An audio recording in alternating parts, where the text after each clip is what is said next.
thing at the top. Now maybe it's live. I think it's live now. All right, we're live. Hey, everybody. So glad you're on this call. Appreciate you guys taking the time out of your busy day to give a listen. So we have Rene Pennell with us today. Really excited, from Kaleidoscope. He's the founder and CEO. And if you haven't heard about Kaleidoscope, I know we sent a little bit of info out, but you're in for a treat.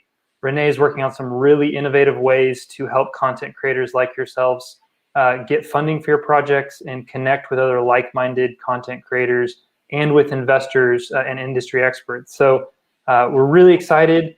A couple quick housekeeping things. One, if you do have any questions, there is an ask a question button at the bottom of your screen. Hit that, add it. We'll, at the end of our conversation, we'll have a Q&A section where we can go through and answer some of your questions specifically.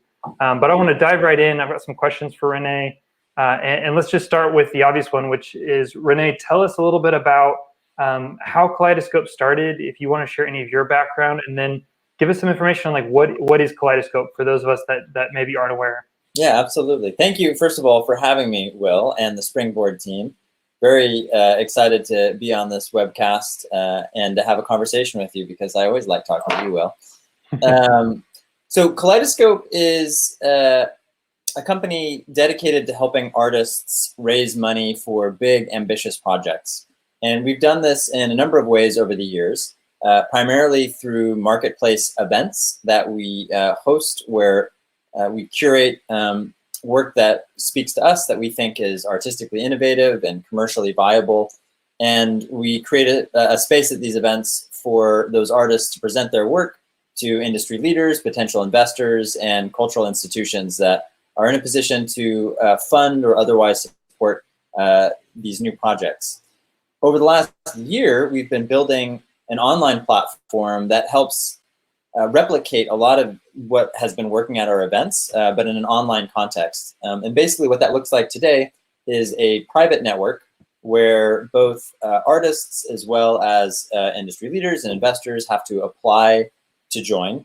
And we have a review committee made up of, right now it's about 120 members that are a mixture of artists and people from industry and film festivals and the like, that review all of the applicants. So through that mechanism, we've created this online space where it's a very specific audience, and it's a great venue to make those connections with people that are in a position to either financially or otherwise support your work.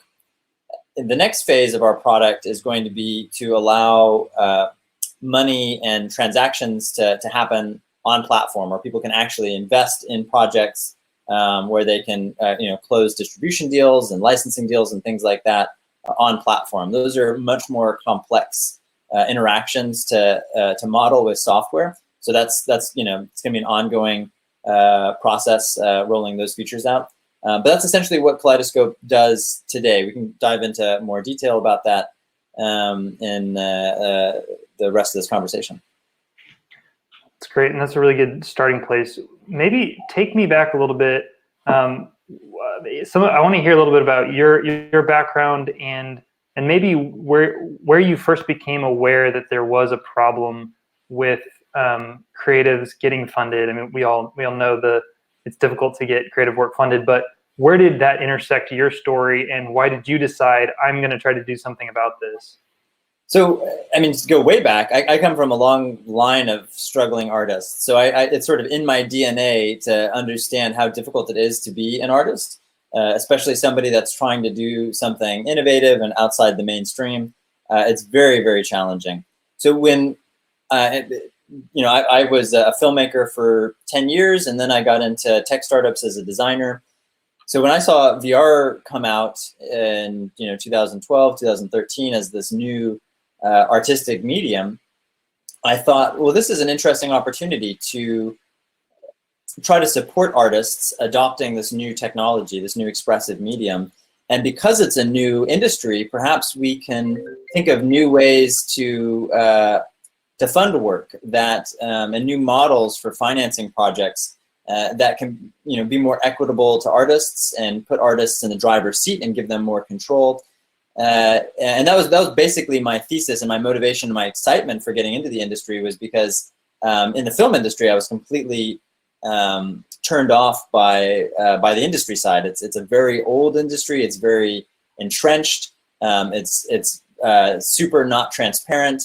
If you're trying to fund a project, it's crazy complex. You have to rely on a hybrid between tax incentives, debt instruments, crowdfunding, licensing deals, pre-sales, and it takes forever. If you're trying to do a big ambitious project, it can take years and years to fund it.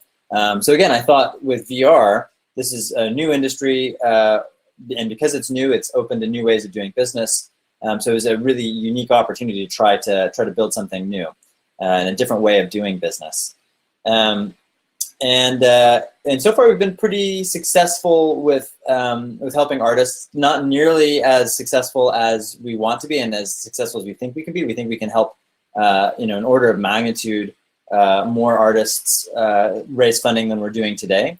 But so far we've helped artists raise a little over $14 million. Some of the most well-known projects that have come through our platform have been Spheres, starring Jessica Chastain and Millie Bobby Brown from Stranger Things, and Patti Smith, and we executive produced it with Darren Aronofsky. And another project that I absolutely love is BATTLESCAR. The first episode premiered at Sundance in 2018. We're going to have 2 other episodes released this year. Rosario Dawson does voice in it. I think it's one of the most unique, amazing narrative pieces to have come out. It's not available yet, but it will be soon. And if you didn't get a chance to see it in its festival run, it will be released later this year. And there's a lot of other projects we can talk about that have come out of Kaleidoscope. But yeah, I'm proud of what we've been able to accomplish, but it's just a drop in the bucket compared to how many talented artists are out there that have worthy projects that need to be funded. So every day when we wake up, we think, how can we increase those numbers so that there's an exponentially increasing amount of money going to these artists, because there's so many more talented people that I know than there is funding for projects right now, and that needs to change. Why is that? Maybe since a lot of content creators don't have either access to or don't understand the investment landscape as much as their development world, what on the investor side, where are the investors? What are they looking for? Just talk a little bit about that. So right now, most of the money in the VR industry is coming from the industry side. It's not from private investors. It's mostly from a mixture of the big companies and the medium-sized companies that are investing money into content because they know that in order for the ecosystem to survive and to grow and to thrive, we need content. We need lots of really good, amazing, strong content. So, these are the obvious companies like Facebook and Google, HTC, Sony, etc., Samsung. Those are the biggest players. They always have been. They still are. But then there's a lot of other sources of funding as well. Public funding in France and Canada. Arte is a huge supporter of VR projects in France. CNC in France. Then in Canada, there's similar public-private funding for projects.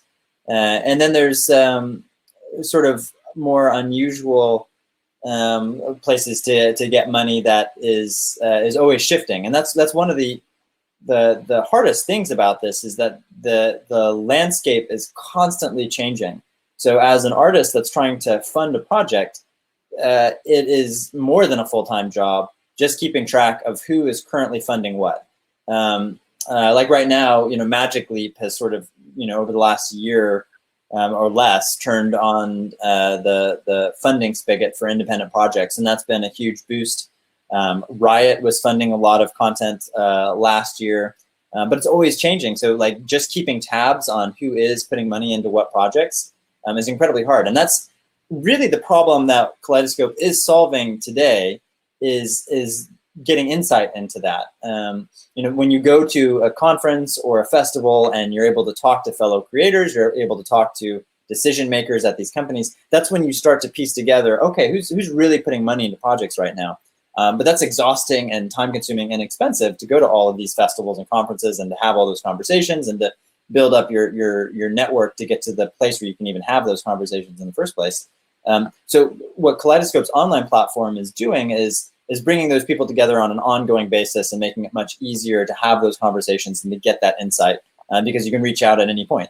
If you see a project that just received a lot of funding, ask the artists, who are the backers. If you know or think that there's a company that is currently putting money into work, go to Kaleidoscope and search the member database for people at that company, and then just message them and be like, hey, I've got this project. Can you tell me a little bit more about what type of work you're looking for? Is this a good fit? Is it not? It's just so much easier to suss out who you should really be talking to. And that's the lay of the land today. I think where things get much more interesting is when you can bring in private investors, because private investors are going to be writing smaller checks than these big companies, but they'll also be getting less control. And if you can get enough of them together, it can make the timetable for raising money much, much shorter. So I think that's where the future is headed, and that's definitely what the future that Kaleidoscope is trying to bring about, is making it easy for private investors to put money into projects, because we see that as something that's much more scalable than the way projects are currently funded. It's interesting. It's a model, it almost reminds me of kind of a LinkedIn type meets a Kickstarter, Indiegogo, very niche, very kind of a cool combo. Yeah. How would you, if you were going to give somebody an analogy to hook into, what would be the description you'd give of it? It depends on what industry they're a part of. I think if you're familiar with the startup world, AngelList is probably the closest, in that it's both a professional network, but it's also a professional network that's designed specifically for funding startups. And in our case, we're a professional network for artists and industry players like yourself, and folks that are at cultural institutions like Sundance and Tribeca and LACMA and museums. So we're definitely a professional network, but we think of that as sort of the foundational layer, and then what we're trying to build on top of that, and the system that we're trying to build for these different people to interact is all biased and based towards funding innovative artistic work. So it's a place to meet, and then it's a place to transact. So everyone who comes to the platform knows that that's the context for these conversations, is that they're there to help artists get their work funded and produced and out into the world. That might be an interesting, unique thing to mention about it, is that it's not, just as one specific example, you guys do every Friday, right? You do an interview with somebody in the industry, a content creator, somebody on the platform, and you get really interesting, engaging conversations around a range of topics about what it looks like to create content, about moral issues, about funding. So that's not really something that you would see like an AngelList type, just a network. You guys are also really fostering those relationships and those conversations. Yeah, and that speaks again to where the industry is right now in terms of, and where we are as a company and as a product, is that we see the biggest value that we can provide right now is in fostering those relationships, because the entertainment industry is a relationship-based business. If someone's going to fund your work, it's typically because they are fans of it, but also because they've built up trust. And that's another thing that happens at these physical events that we're trying to replicate online, is how do you have people feel comfortable with each other and become friends on some level? Because almost always when someone's going to write you a check, if they're a decision maker at a company or a private investor, they've got to be comfortable with you on some level. So the Friday Forum is like a little tiny experiment for how to replicate that trust. But we're trying to do a lot of other things that can make the online community feel like a place where friendships and business relationships can form and flourish, because we think ultimately that leads to more money for you as an artist. This might be helpful for some people listening. If you're a content creator, let's say that you have already produced one title, one experience at some point, and you're looking to create a second one. and you're looking for connections, funding.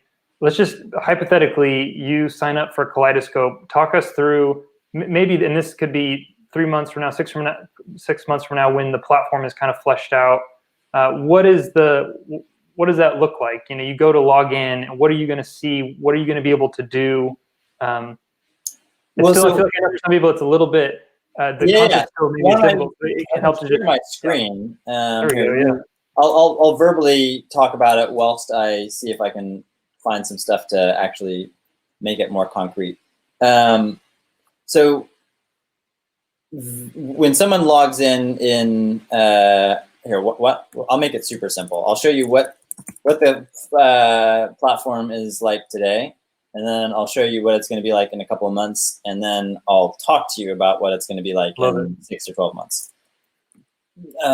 So I know there's a share. While you're pulling it up, one of the things I'll just mention for anybody listening that I think is worth noting is that joining right now and kind of participating right now is it's an exciting time, because you guys do have this tight-knit, smaller circle of content creators and investors and then industry players, and so it's not a super massive network today, which I think there are some opportunities to get in and create real friendships and have relationships with people that are doing amazing stuff. I know just the little I've gotten to participate, I've been inspired. I've gotten to go meet up with some of the Kaleidoscope members in person recently at South by Southwest, and it's a really interesting group that's doing a lot of different things.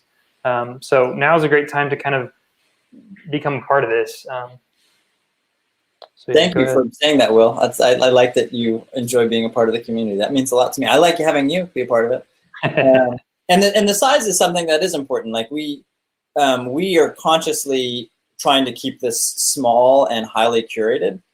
So here's the platform as it exists today, and you'll notice that there's just 2 tabs at the top: projects and members. And when you're on the members page, you can scroll through all the featured members. These are people that our review committee has selected and flagged as folks who are particularly influential and who've done a lot of interesting work. And of course, you can scroll through all the members. We're getting close to 2,000 members. And so one of besides just sort of like thumbing through and seeing who's there and starting conversations, one of the most useful things right now is being able to search members by a company. So like if you're trying to find people at Oculus, you can just type in the name Oculus and it'll show you all the members. Same thing for Google. So these are all the people that are decision makers, and these are pretty high level folks. This is Todd. He's an awesome friend and runs their immersive arts department. Maria, she's in charge of funding a lot of their AR stuff. Aaron is the org chart is always hard to suss out, but he's one of their directors. Anyways, so the member section is really for that. It's like, how do I find somebody at a particular company? Just search for the company and see who pops up, and then when you find somebody, here let's find somebody that I can message who won't think it's weird. Let's go to featured. Let's say hello to Alana. So yeah, you find somebody, and she's head of brand innovation at Unity. She's awesome, super hustler for trying to get brands to put money into weird VR projects. So then you just can message them on platform and say, yo, Alana, you going to be at Tribeca? Hope to see you there. Boom. So one of the foundational things is it's just a messaging platform with a curated audience. But then you go over to Projects tab, and this is where you can get a sense of, if you're an artist, who else is doing really interesting work. So these are all projects made by members on the platform. These are featured projects that our review committee has selected as things that we think are particularly interesting and innovative. But then you can also search for projects that are just in development. And you can see a lot of these projects have already raised decent sized budgets. this is not, it's right now, since transactions don't happen on Kaleidoscope, it's impossible for us to know how much of this, in this example, $170,000 came from, connections that were made on Kaleidoscope versus things that were made outside. But at least it gives you a sense of, what are the scale projects that are doing particularly well and how far along they are. And it's really just fascinating to see what your colleagues are producing. And then if you are, wanting to raise money for one of your own projects, you can just directly add a project to the platform. So we'll call this test project, and then we'll delete it shortly. And I won't actually bore you with going through the process of adding it, but it's, you fill out a bunch of fields, you select what stage of development it is in, and then, you post it, and it is made available to all the other members. And this is a great sort of calling card for those industry leaders and decision makers that are in a position to help your project, because they can either see the project listed, especially if it gets featured, and then reach out, or when you are doing outbound, networking, you can link to it and say, hey, this is my project on Kaleidoscope. You should, check it out. It gives people one centralized place that they can get all the information they need about your project. So that's what it looks like today. Any questions, Will, about that? It's pretty straightforward. It's pretty basic. No, I love it. I love how simple it is. And yeah, so show us, where is it going? Where's this all? Yeah, let me at least what you can share. Yeah, I can share. So yeah, the next version is going to be launched at Cannes in less than a month. And I'm gonna have to open, you guys are gonna see my messy computer. Take a second to load. Because it's a really big file. Okay, so the first of all, we have a totally updated look. Are you seeing my screen now? Yep. Okay, I'm gonna try to go into preview mode, which makes it look a little better. Still seeing what I'm seeing? Yep. This again takes a long time to load because it's big, so we'll just make some small talk. I guess rather than small talk, I'll tell you what you're going to see. So on one level, we did a fresh design. We really want to make people's work feel beautiful and like it's in some sort of gorgeous magazine. So thinking about it like almost like in a museum context, where you want to make sure that the picture frame and the environment that you're seeing your work in is respectful and beautiful. So we really wanted to up our game in terms of the visual look. And then we also wanted to give people a way to more directly communicate with everyone. So one of the biggest things, other than the design update, is what you're seeing now, which is our home view. So this is going to be a feed, so anyone can post to it, and it'll be a mixture of showing you things like new projects that have been added to the featured section, as well as being able to post project updates, with beautiful text and images, and featuring or showing new members that have been featured, and posting videos about a project. So it's think like your Facebook newsfeed, but where it's more beautiful, and that was from the party that we had at South by. These are all just like dummy images and dummy text, but you get a sense of the kind of look and feel that the new site's going to have. And the biggest update, again, other than it looking pretty, is that you'll be able to directly communicate to everybody on the platform through this newsfeed. So a really good way to stay top of mind with your project. So we're going to hopefully see a lot of enterprising artists, be cluing people into the development process. So as a project is developing, if there's somebody well known that gets added to the project, that they will post that so people can feel like they're really getting insight into a project as it develops. And that's how you build trust.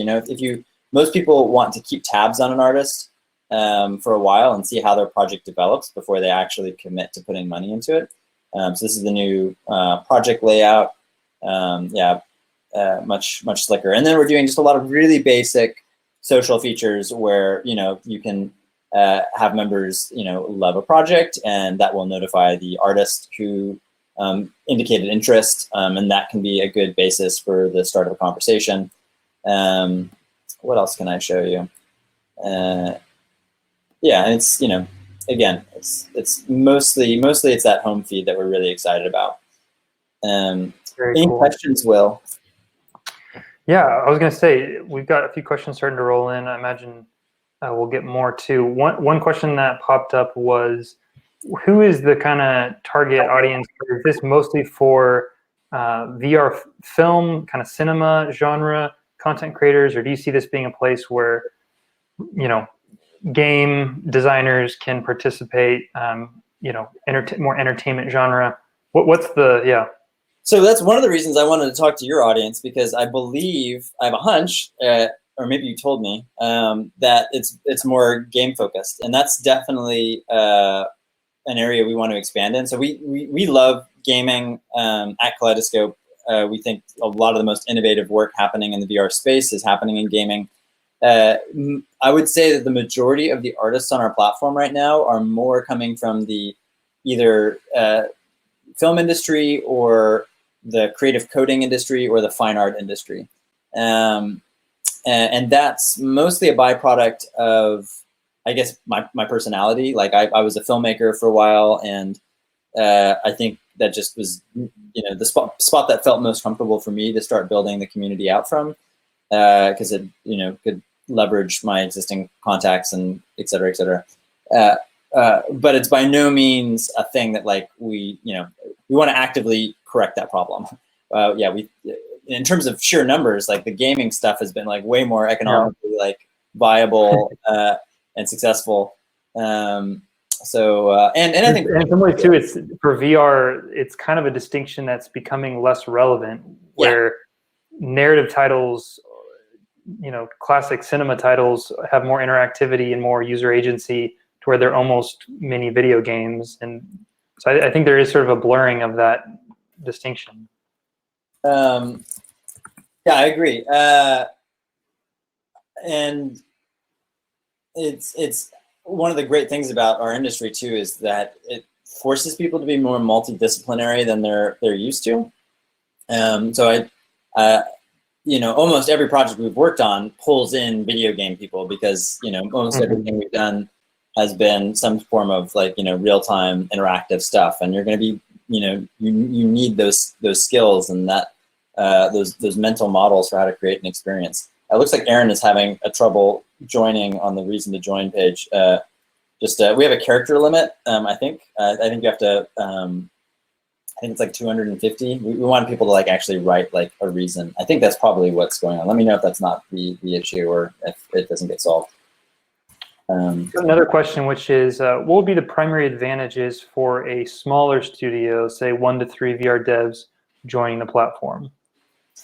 Well, that's actually the perfect size. We've seen most of the artists and teams that have been most successful, and the sort of profile of the people we want are provide the most value for, are those under 10 people, and really the sweet spot is sort of somewhere between 3 and 5, because that's enough people to do some serious damage, but your budgets aren't crazy at that realm. The average budget on Kaleidoscope is a couple $100,000. There's definitely things that are less. There's definitely things that are more, and you can do really compelling experiences for that.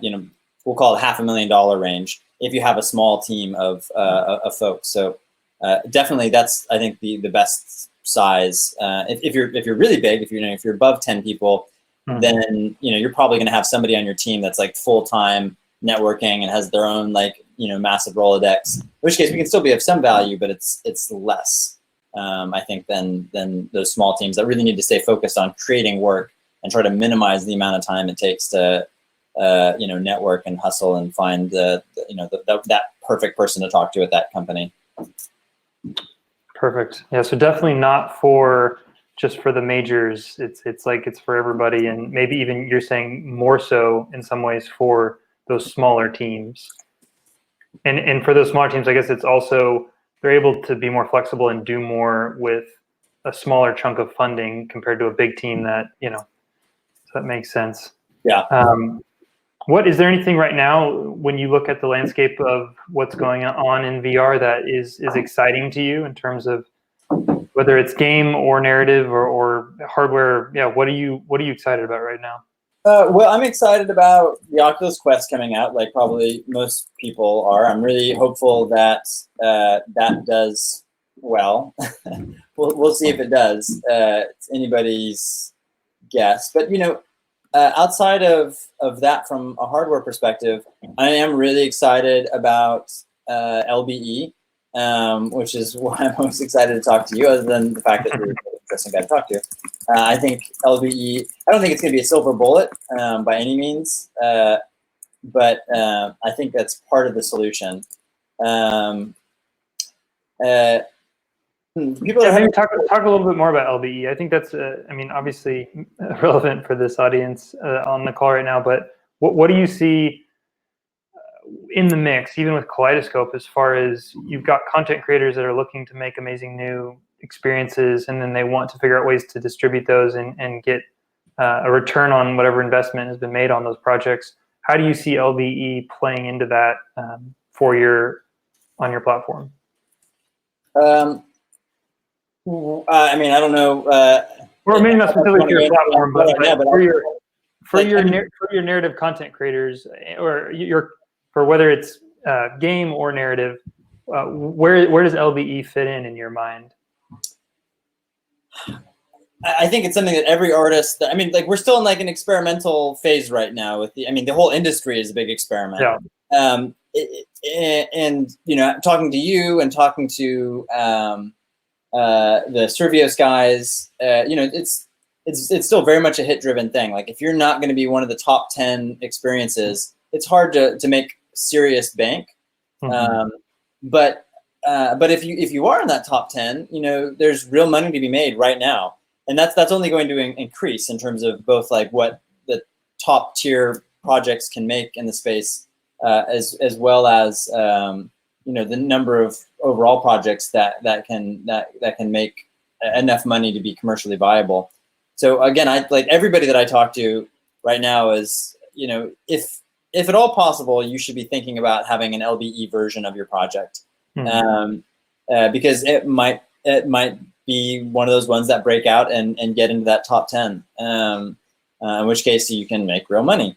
And even if it doesn't, I think it's still the right thing to do, because you'll learn about what works, what doesn't. And so for your next project, you can take those learnings and have another crack at making it into that top bracket. And that's true for everything. I mean, whether it's at-home sales or anything, like you sort of have to be in those, the top handful of projects to make serious money. So that's, I think that's going to be everybody's objective, or should be everyone's objective. And LBE is just an important part of the landscape now.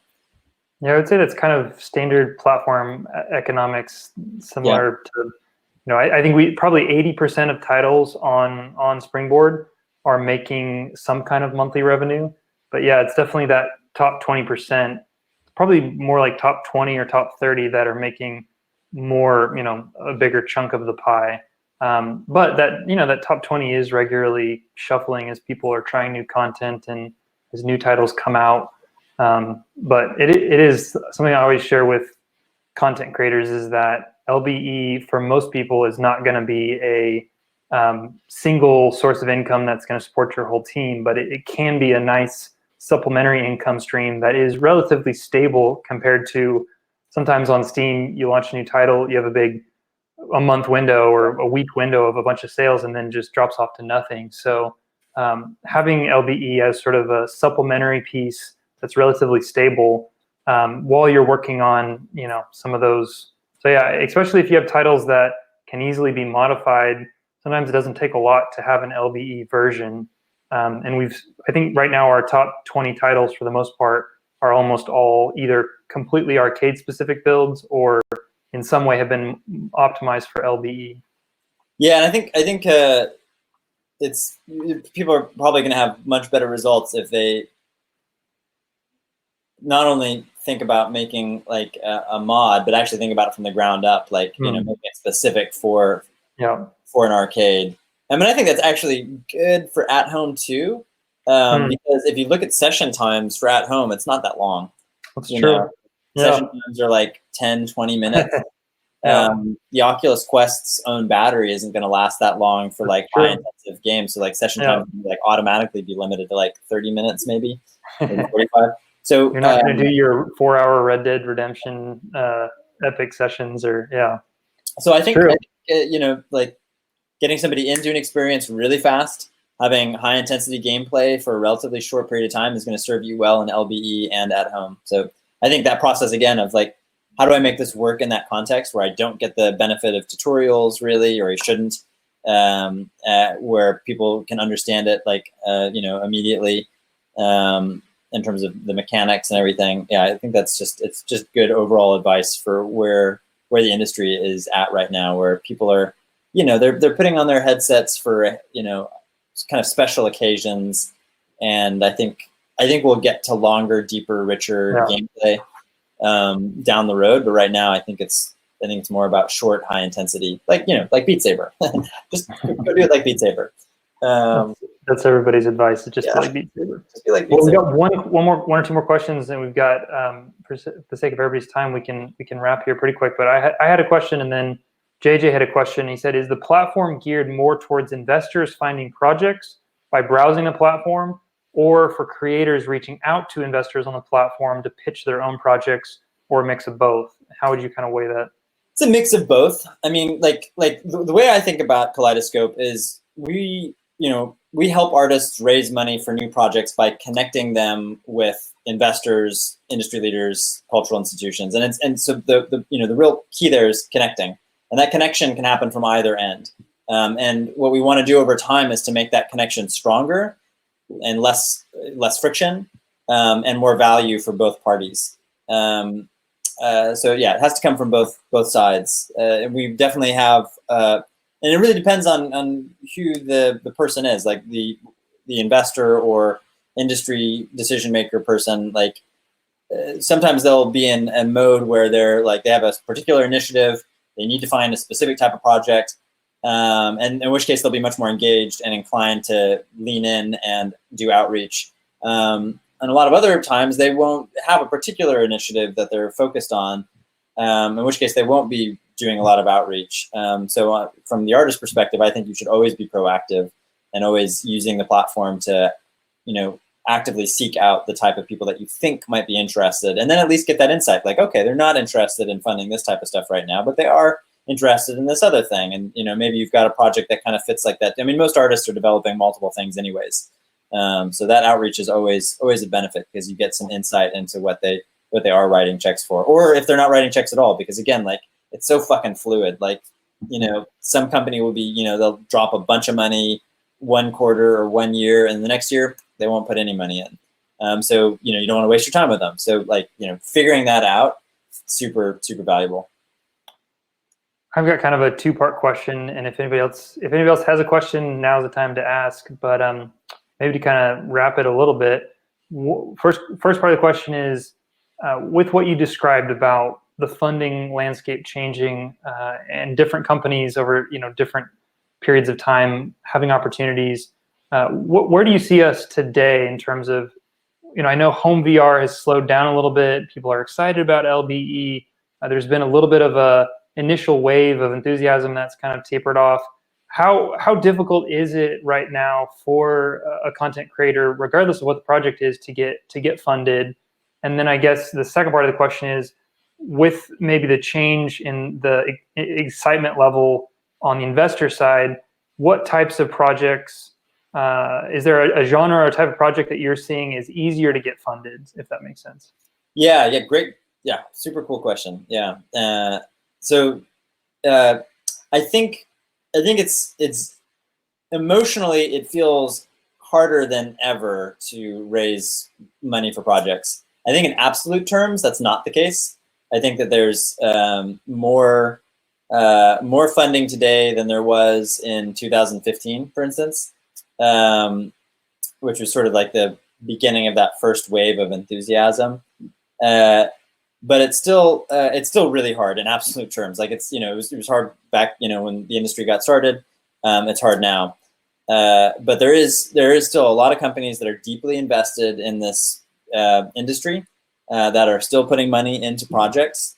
And there's a lot of granting organizations for smaller, more weird artistic projects. There's a lot of especially if you do co-production or happen to live in a country with a government that supports the arts. There's a lot of support out there that is more stable. So it's definitely still possible, but you should prepare yourself for a painful, long process. And then in terms of what type of work is getting funded, I think everybody's getting a lot more professional. I think that the first wave of projects that got funded, you just sort of had to have like a veneer of, this seems plausible. But now, it really does make a difference if you have known entities, whether that's known IP or a known actor or actress, or somebody well known, on the producing team, well-known music, like any like thing that can sort of anchor the project and de-risk it a little bit and say, hey, there's an audience for this known thing, and that's going to help us get funding for this unknown VR project or AR project. And then I think outside of that, like the smaller budget projects, like if you're in the under $100,000 range, especially in that like $50,000 or less, just do Kickstarter. Kickstarter is great for that. Like, it's great for making a small demo. So if you can do hook or crook, get something made that you'd be proud of in that budget range, just do Kickstarter and save yourself a lot of headache. Maybe apply for some grants. Outside of that, I think you're going to be best served in that, give or take, several $100,000 in that $500,000 range. That's sort of within the most of the big companies, when they write checks, they're sort of, they're writing a couple $100,000 checks, occasionally bigger than that. But for independent studios, it's mostly in that sort of, that kind of range. So if you can get one of those deals mixed with, maybe some sponsorship money from one of the tech companies, like, you can piece together that kind of $500,000 budget range. And that's also incidentally about how much money it takes for a small team of a handful of people to make something really solid. So those are my two big things. Like, try to up your game in terms of having it be something that has known anything, whatever that is, just something known about it. And then, make it at a budget level that is attainable, but also, shows that, you're going to spend the time and energy to make something of a high quality. That's great. So we've got one or two quick questions. One, and I love this because this is real tangible. And I'll just say that, Rene has had, when he's sharing this, he's sharing it out of experience of seeing projects actually get funded. And he's looking at kind of a landscape of opportunities in projects, so not just his own projects. JJ, we don't have any own projects. We sign on to executive producer project mostly just because that's our business model. We take a percentage of a project, but we don't do any like in-house development. It's always just the artists on our platform that we support. So if anybody's watching it, it's not just because Rene is well connected and he can know, like, this is something that's available. You can reach out to the head of Unity or whatever. So JJ asked, can you give an example of a funding success story and how the platform in some way helped with that process? Yeah, well, I mean, I'll take our most successful project, Spheres, and I say ours in like the broad sense of it being on our platform. So that raised close to $1.5 million, so pretty big budget. And I would say all of the funding for that project came through connections that were made through our platform. When I say platform in that context, that project sort of overlapped between our physical events and our online space. So most of that money was made through connections that happened at our events. But I think of our events and our online platform as really the same thing. They're just happening in different spaces, where one happens in the physical world and one happens online. So yeah, that brought in a big private investor, that brought in funding from Oculus, that brought in funding from Intel, that brought in co-production funding from France, that brought in tax incentives. So a pretty diverse cross-section of funding was required to piece that big project together. And all of that funding came because of connections that were made because of Kaleidoscope's network, this private network that we've built up. I'm trying to think of more recent examples so we only launched this early version of the online platform at Sundance earlier this year. So that's like most projects right now, and this is another thing to keep in mind, like most projects take between 6 months and 12 months to raise money for. Like Spheres, for instance, that was 14 months to raise that, $1.5-ish million for. So I don't think we have enough like longitudinal, we just haven't been live long enough to have like super concrete examples. And it was also, we don't have a huge amount of insight into a lot of the projects in terms of which in terms of the money that they've raised, how much of that has come from connections that were made. But I do know that like a lot of money has been raised over the last 6 months for the projects that are listed on Kaleidoscope, and I suspect that a decent amount of that was made from connections made on the platform. That's great. Cynthia asked, "Is this international or only for the U.S.? I live in Australia and I'm a VR gallery." Yeah, super. Again, another thing I love about our industry is how international it is. When we first started, we did a world tour just to get to know the artists that were everywhere around the world, and I was so encouraged by the fact that like every country, every major city has a pretty vibrant community, and Australia's got a lot of amazing artists. Sutu is a good friend. The Start VR people are really awesome. There's a bunch of folks that are based in Australia that are doing great work. So both in terms of the artists as well as the industry folks, very international. Fantastic. And we'll have this be the last question from Ronnie, because it's a great one to end on. Where do you see Kaleidoscope in 2 years from now? Right. Yes. So yeah, the biggest thing that we're going to be working on is allowing people to put money directly into projects on platform, to make investments, to look at a project and say, I think this is going to be a success. I'm going to put my money into it. So how we plan to do that is we want to collapse the idea of a fan and the idea of a collector and the idea of the private investor into just one thing, a buyer, someone who is interested for both emotional reasons as well as financial reasons for putting money into a project that they believe in. And then if that project does well, for them to economically benefit. We think that's a flywheel that once it turns over a couple of times, where there's a couple of projects that successfully raise money by soliciting investment, and then the project does well, and those investors do well, those backers do well, that's when I think we start to get to that exponential growth that we're looking for, not just in terms of our platform, but exponential growth in how much money is actually being put into projects. So that's we're building this foundational level of the network and making sure that the money that already exists in the industry can hopefully be more efficiently allocated so that the timetable can be shrunk and the amount of effort to make those connections shrinks. But that's going to, at best be, like a 50% improvement. It's not like, 1,000% improvement, which is what we want to get to. And I think the only way to get to that is by making it super easy for anybody to invest in a project and for the system as a whole to select and help develop projects that can actually be economically successful. So that's where we are in 2 years. We're going to be having lots of really high quality, amazing projects that are raising most of their budget from private investors, and a significant enough percentage of those projects that get funded will go off and generate healthy revenue, so that those people that make the money can put it into more projects, and that just builds on itself. So that's what we're working towards. Fantastic. I love that. How can anybody listening or anybody who's about to watch this recording, how can they get involved? There we go, to apply. Is there anything specific you want to share about, the application process, or specifically for Springboard content creators? Yeah, I really hope that you'll take the time to join the network. It's very painless. It's the 5 minutes.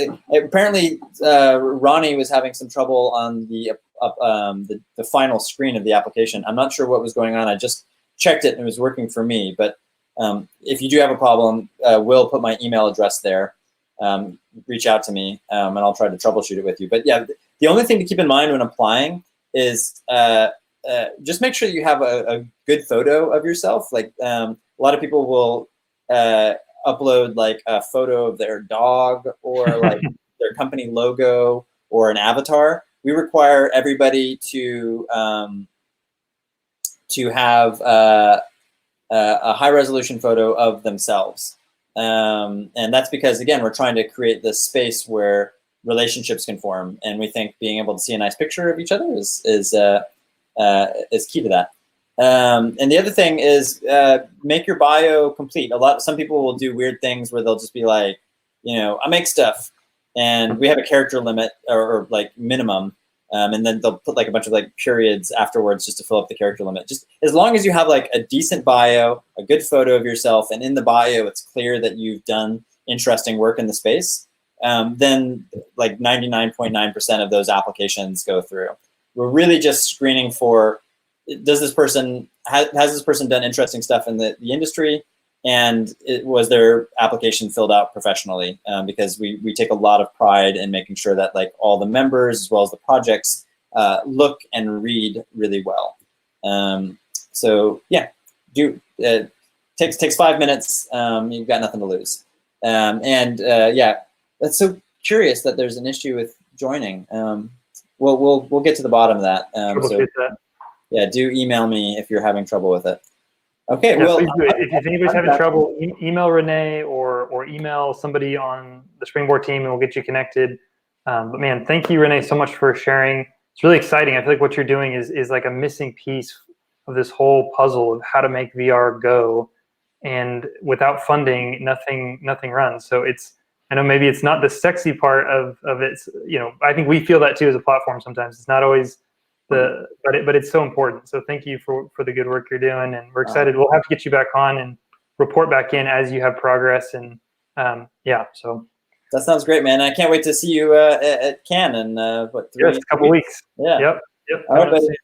Okay, guys, everybody. Thank you, everybody. Bye.